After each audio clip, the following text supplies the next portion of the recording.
lovers, today we are making pumpkin spice cookies. This recipe is meant to make 12 cookies and they are soft and almost bread-like. And you will need 2.5 cups of all-purpose flour, 3/4 teaspoon of baking soda, 3/4 teaspoon of baking powder, a pinch of salt, half a cup of brown sugar, half a cup of granulated sugar, 1 tablespoon of cinnamon, 1/4 teaspoon of ground nutmeg, 1/4 teaspoon of ground cloves, half a teaspoon of pumpkin pie spice, 1 teaspoon of vanilla extract, half a cup of unsalted butter softened, and 1 cup of pumpkin puree. Start by preheating your oven to 350 degrees Fahrenheit. Then, in a large bowl, cream the butter and sugars for a few minutes.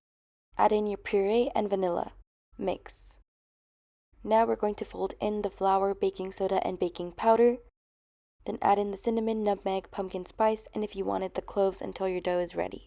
Finally, roll your dough into balls and place on a baking sheet with parchment paper. Flatten the cookies because they will puff up. Bake for 15 minutes. Wait for them to cool. You can add frosting cream by combining cream cheese, butter, powdered sugar, milk, and vanilla until smooth and place on top of each cookie, but they are perfect on their own too. You can add cinnamon over them if you'd like, and enjoy.